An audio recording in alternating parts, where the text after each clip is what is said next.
Olá, aqui estamos nós para mais uma oportunidade de estudos junto à nossa doutrina espírita. Nós da comunidade espírita Caminheiros do Amor, a rua Arnaldo Magnicaro, 1370, São Paulo. Nós temos sempre essa oportunidade de nos reunirmos para fazermos os nossos estudos, as nossas reflexões e também através dos canais da internet, disponibilizando essa mesma oportunidade de aprendizado, de conhecimento e que nos ajuda tanto na nossa condição de espíritos encarnados, neste momento aqui no planeta Terra, trazendo mais compreensão, mais paz e a oportunidade de escolher de forma mais assertiva. Então, vamos primeiro agradecendo ao Pai a oportunidade de estarmos aqui reunidos junto a esses ensinamentos tão importantes que nos fazem tão bem, que acalmam o nosso espírito, que tranquilizam o nosso coração, que nos dão alegria e com essa condição tornam mais fácil, a nossa jornada espiritual aqui na Terra. Nos ajuda também na compreensão para com o nosso próximo, nos dispondo melhor à prática da caridade, da paciência, da tolerância, da compreensão, do perdão. São esses estudos maravilhosos, a compreensão de todos esses conhecimentos que nos têm nos ajudado a construir esse homem novo. Que o Pai nos abençoe hoje e sempre, que possamos estar sempre ligados ao Mestre Jesus, esse Mestre tão carinhoso, que está sempre disposto a nos ajudar, a nos ensinar essa caminhada da paz e da felicidade. Que assim seja, graças a Deus e a Jesus. Então vamos aqui, nós estamos com o livro dos Espíritos. Nós estamos no livro terceiro do Livro dos Espíritos, porque dentro do Livro dos Espíritos a gente tem uma série de segmentos, de divisões, e nós então estamos no livro terceiro, no capítulo 1, que fala sobre a lei divina ou natural. Então a gente já viu, em oportunidades lá para trás, que essa lei, a lei divina ou natural é a lei de Deus, a lei do Criador para com todo o universo. Ela é eterna, ela é imutável, ela é perfeita. Ela está inscrita em todas as coisas criadas por Deus, ou seja, ela está na natureza e em toda a sua criação.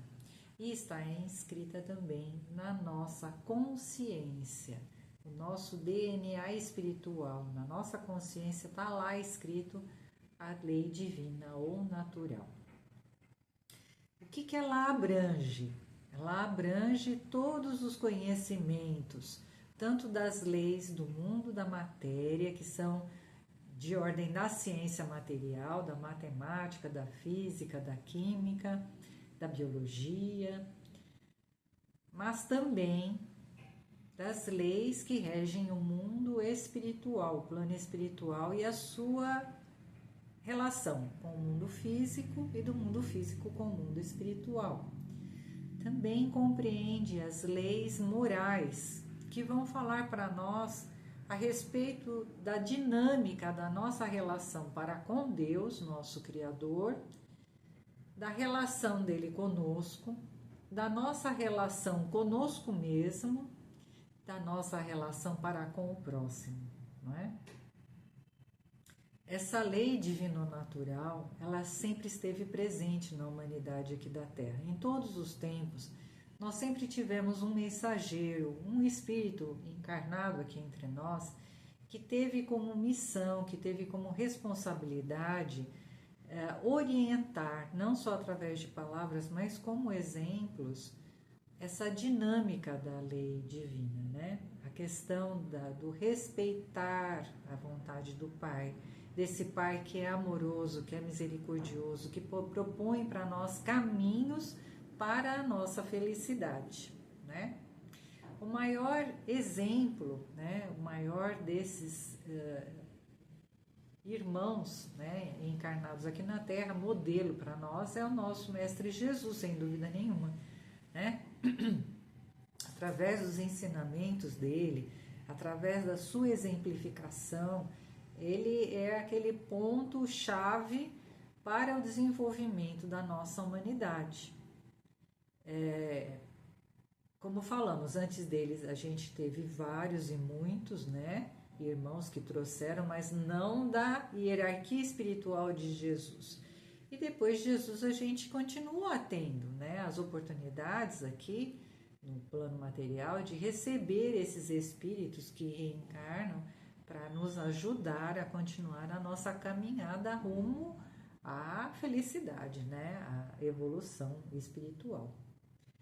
E aqui o nosso irmão, então, Kardec, vai fazendo as perguntinhas aqui para o plano espiritual para dar continuidade a esse aprendizado que nós estamos fazendo aqui sobre a lei divina natural. Então, vamos acompanhando aqui o Kardec.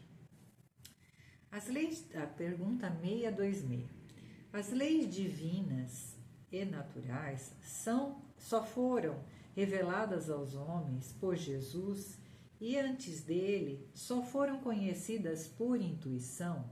Então a gente até mais ou menos falou alguma coisa já, né? Então o que o plano espiritual diz? Não dissemos que elas estão escritas por toda parte? Por que ele fala não dissemos, né? Porque nas questões anteriores o plano espiritual já havia falado para o Kardec, né? Como funcionou toda essa diretriz que Deus dá à humanidade terrena. Mas o Kardec, a gente tem que lembrar que ele é pesquisador, que ele é um cientista, então ele vai perguntar várias vezes mesmo, até estar com a condição, né, do entendimento suficiente daquele assunto. Então, por ele pergunta novamente, o plano espiritual então vai responder. Todos os homens que meditaram sobre a sabedoria puderam compreender essas verdades, né? Essa lei divina ou natural, e ensiná-las também, desde os séculos mais distantes. Por seus ensinamentos, mesmo incompletos, eles prepararam o terreno para receber a semente que Jesus trouxe, né? Ele mesmo dizia que ele era o semeador a semear. Estando as leis divinas escritas no livro da natureza, o homem pode conhecê-las sempre que desejou procurá-las, sem dúvida nenhuma. Foi o que a gente falou aqui, que a lei divino-natural ela está em tudo que é criado por Deus, desde os irmãos, né, da natureza, as plantas, os vegetais, os animais, o sistema solar, do macro ao micro, a gente encontra Deus em toda a sua criação, né? Eis porque os seus princípios foram proclamados em todos os tempos pelos homens de bem e também porque encontramos os seus elementos na doutrina moral de todos os povos saídos da barbárie, mas incompletos ou alterados pela ignorância e superstição. Então ele está falando aqui, né? Não só a gente tem provas, né, que essa lei divino-natural sempre esteve conosco, através do olhar para as coisas criadas por Deus, mas também porque todos os grupos sociais que se formaram aqui no planeta Terra como povos desenvolveram, né? Desenvolveram leis, tanto leis da matéria, mas também leis que ligavam esses seres à religiosidade, a uma comunhão com essa força maior criadora. Então, mesmo que fossem, né, compreensões ainda meio que incompletas, ainda cercadas de ignorância, de superstição, a gente vê esse conhecimento através desses povos iniciantes, né? Da compreensão do ser humano, da compreensão da criação divina. É muito bonito. Aí a outra perguntinha do Kardec, 627. Desde que Jesus ensinou as verdadeiras leis de Deus, qual é a utilidade do ensinamento dado pelos Espíritos? Tem eles mais alguma coisa para nos ensinar? Então, Kardec está falando assim, bom, então Jesus enquanto modelo teve essa condição de nos ensinar, de nos tirar de uma fase difícil, né? Porque foi exatamente isso que houve, a humanidade com Jesus foi colocada num patamar de evolução maior. Então, apesar de ter acontecido tudo isso, né, de tanto ensinamento dado por Jesus, o que o plano espiritual veio fazer novamente, né? Eles têm mais alguma coisa para ensinar para a gente, então o que o plano espiritual vai dizer? Sim, né?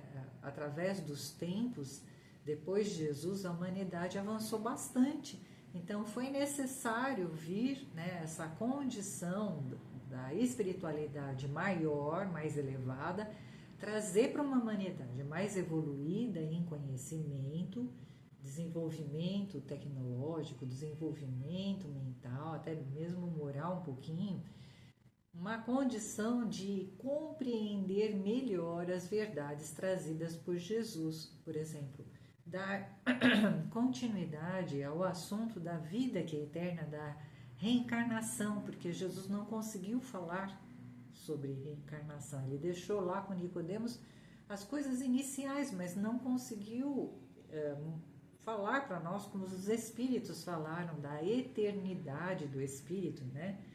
De que nós vamos ser tão felizes amanhã como hoje estamos fazendo o nosso esforço, nosso dever para conseguir, né, merecer essa felicidade.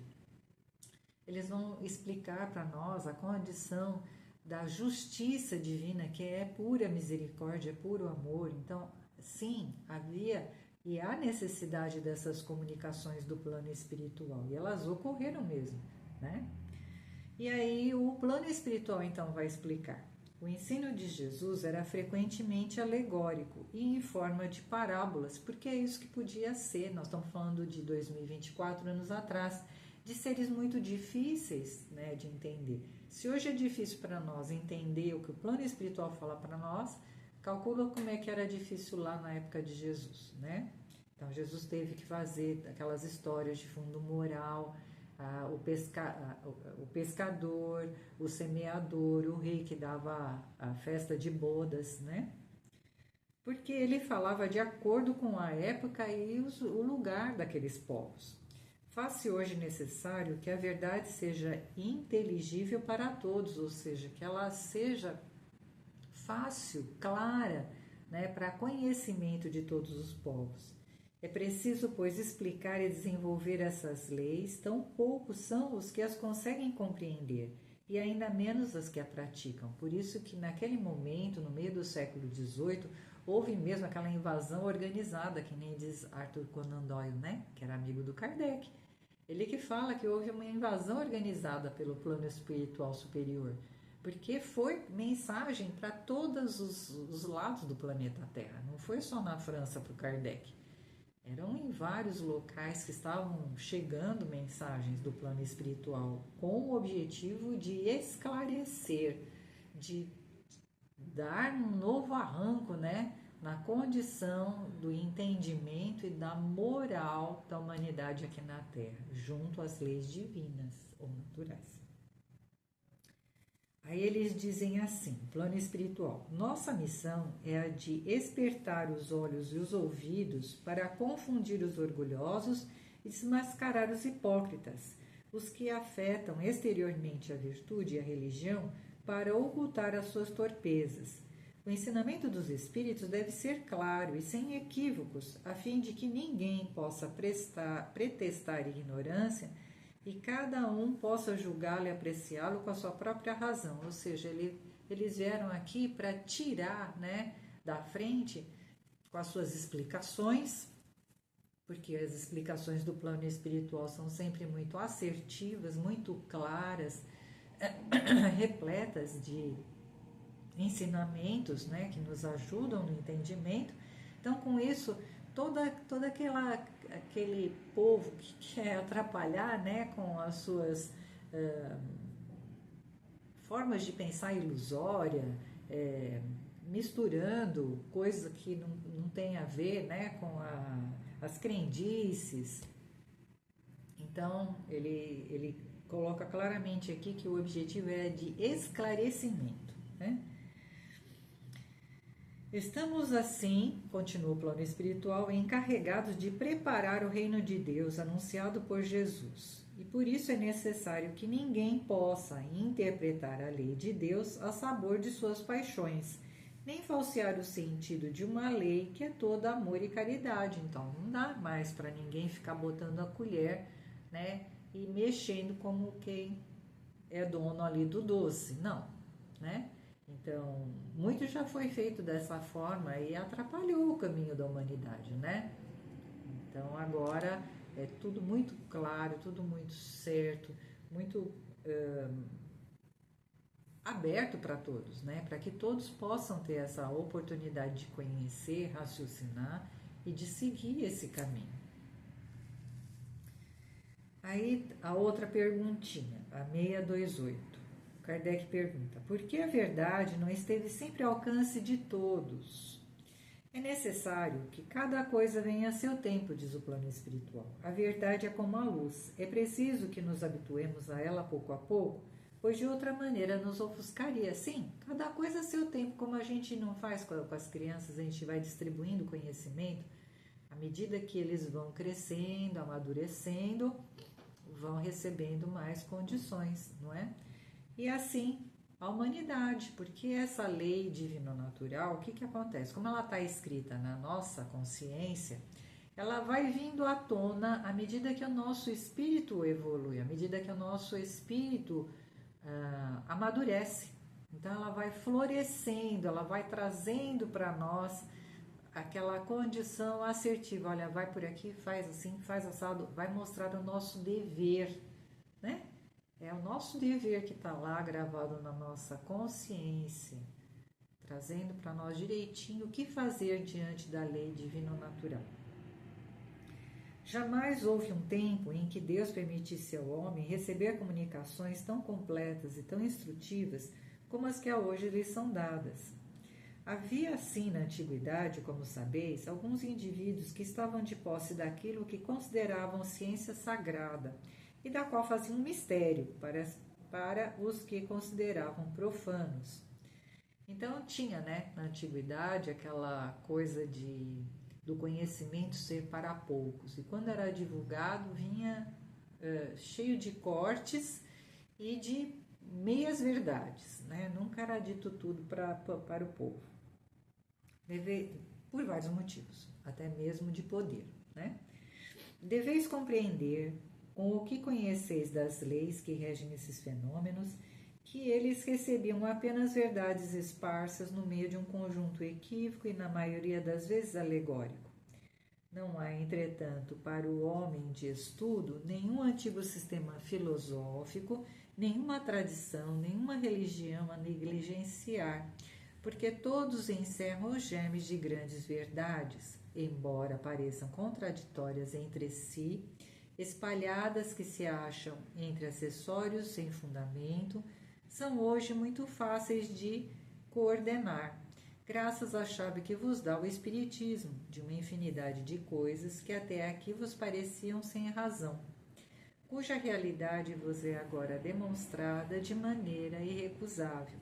Então, como nós falamos, né, desde muito tempo, o homem tenta compreender, né, a lei divino-natural. E através da formação dos povos foram se criando formas de pensar. Então, como ele diz aqui, agora, com toda essa informação que o plano espiritual nos dá, a gente pode sim e deve buscar conhecer essas outras formas de pensar com muito respeito, sem buscar fazer juízo ou julgamento, né? Mas com o intuito de observar, olha, o povo tal, assim, na época tal, olha como eles entendiam, né? Olha, tem aqui sim um princípio de verdade nisso, está meio misturado com outras coisas, né? Com fenômenos, com o maravilhoso, com superstição, mas tinha lá um fundamento, né, da lei divino-natural. Então é isso que esse espírito amigo está dizendo para a gente, que a gente deve sim fazer os nossos estudos e usar como base toda essa informação trazida pelo plano espiritual, para que assim a gente vá observando toda essa dinâmica, né, do trabalho de Deus para com nós, seus filhos. Ele deu sempre a oportunidade, né, para que a gente pudesse compreender a sua obra e de como nós fazemos parte dela e de como nós devemos interagir com esta obra, né? Então, essa lei que está gravada em todos os seres, quando bem compreendida, nos facilita o caminho rumo à nossa felicidade. Ali está, né, a nossa condição de paz interior. No Evangelho segundo o Espiritismo, no prefácio, a gente tem, do Evangelho segundo o Espiritismo, uma mensagem do Espírito da Verdade, né? Então ele vai falar aqui sobre o dever, sobre a função dos espíritos aqui junto conosco. Então eu sugiro que quem não lê, leia o prefácio do Evangelho segundo o Espiritismo, uma mensagem então do Espírito da Verdade, e depois uma outra coisa muito bacana de ler é o capítulo também do Evangelho segundo o Espiritismo, o capítulo 17, Sede Perfeitos, o item O Dever, que é uma mensagem de Lázaro, trazida em 1863. E ele vai trazer exatamente essa condição, né, desse conhecimento sobre essa lei maior que rege o nosso caminho rumo à felicidade e que nós precisamos buscar compreender o que é de nós que precisa ser dinamizado, o que é de nós que precisa ser reformado, o que é de nós que precisa ser aprimorado, que virtudes nós precisamos desenvolver para poder trabalhar com esta lei. Então, por exemplo, a gente sabe que virtudes importantes, a fé, para que eu possa trabalhar com a lei divino-natural, que eu possa ouvir a minha consciência, eu preciso ter fé no Criador. Eu preciso aceitar esse Deus como meu Pai, Criador de todas as coisas que existem, Pai dos nossos companheiros de jornada, onde quer que a gente esteja, somos todos irmãos. A condição da humildade de entender que somos seres em caminho de aperfeiçoamento, né? A caminho da perfeição. Estamos nos burilando e que a gente vai ter momentos difíceis, vamos errar, vamos ter que nos corrigir, seja no relacionamento com o outro, seja na confecção de coisas. A correção é necessária, o aprendizado é necessário. A questão da obediência, porque se temos leis, óbvio que a gente precisa obedecer, mas obedecer como? Conhecendo, né? Compreendendo, colocando elas no nosso coração, né? Na condição da resignação, porque a obediência do coração é a resignação, e na condição do nosso entendimento, da nossa razão, que é a obediência realmente, né? Então, sabendo por quê, sabendo o que, sabendo como, são todas essas informações importantes que o plano espiritual veio trazer para a gente. E tantos outros instrumentos mais que eu preciso trabalhar, né? E todos nós precisamos trabalhar para podermos interagir com essa lei. A questão da caridade, para comigo mesmo, para com o meu próximo. A questão, né, do perdão, da compreensão, da eficácia do perdão, né? O perdão é remédio. E assim tantas outras coisas fazem parte dessa lei divina. E aí, para terminar, o plano espiritual diz assim: não deixeis de tirar, então, temas de estudo destes materiais, dessa pesquisa de estudo que ele está falando para a gente fazer, junto a outras formas de entendimento, né, da realidade divina. São eles muito ricos e podem contribuir poderosamente para a vossa instrução. Sim. Então, amar a Deus sobre todas as coisas, ao próximo como a ti mesmo, e instruí-vos. É um mandamento maior, né? Então, que a paz do Mestre Jesus nos acompanhe, nos abençoe hoje e sempre. que possamos estar sempre prontos para uma boa leitura, para uma boa conversa, para bons pensamentos. Que assim seja.